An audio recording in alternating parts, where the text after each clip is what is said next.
Okey, kita teruskan ke bab seterusnya, fi istiqbalil qiblati wa kaifiyatil julusi li qiraatil Quran.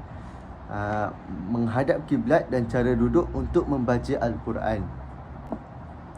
Okey, yustahabbu lil qari'i fi ghairi salati an yastaqbil al-qiblah.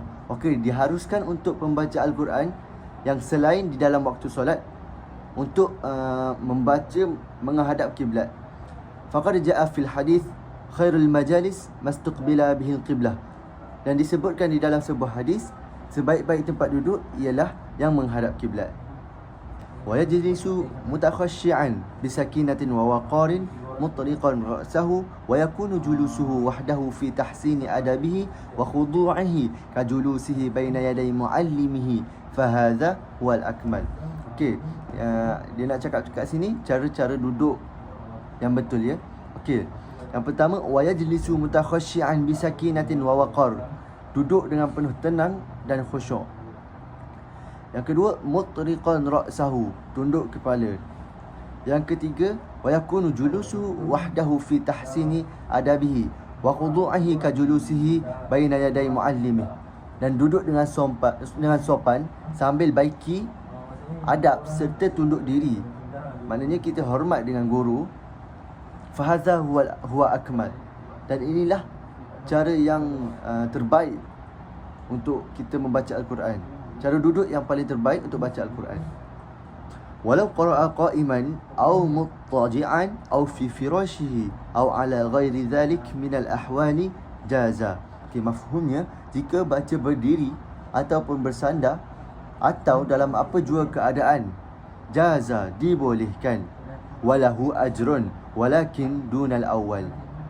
Okey, tetapi dia ada juga pahala, tetapi tidak sebanyak yang pertama tadi, yang duduk dengan penuh tenang, khusyuk, apa semua tadilah.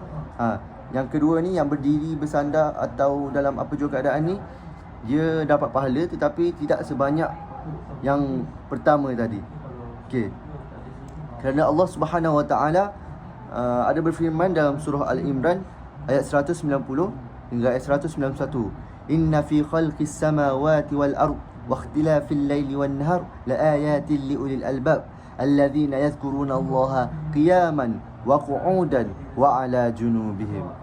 وثبت في الصحيح عن عائشة رضي الله عنها قالت كان رسول الله صلى الله عليه وسلم يتكئ في حجري وأنا حائض فيقرأ القرآن رواه البخاري wa Muslim.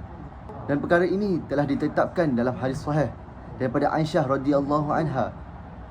Beliau berkata bahawa Rasulullah sallallahu alaihi wasallam membaca Al-Quran di sampingku, bersandar di sampingku, wa ana haidun, sedangkan aku sedang haid.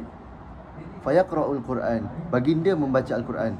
Maksudnya baginda Nabi sallallahu alaihi wasallam membaca Al-Quran dalam keadaan bersandar pada Aisyah radhiyallahu anha.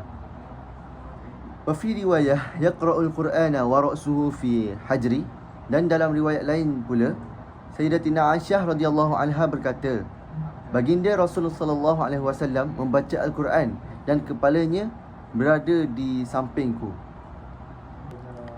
Wa an Abi Musa Al-Ash'ari radhiyallahu anhu qala inni aqra'ul Quran fi salati wa aqra'u ala firashi.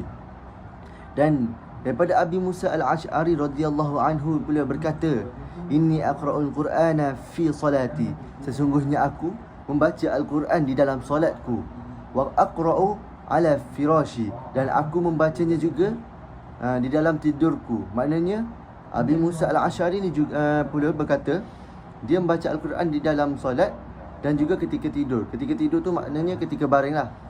Ketika baring, Abi Musa Al-Ash'ari membaca Al-Quran. Hadis-hadis ini menunjukkan beberapa situasi Rasulullah SAW dan juga para sahabat membaca Al-Quran, iaitu dalam keadaan berdiri, bersandar dan juga berbaring. Wallahu a'lam.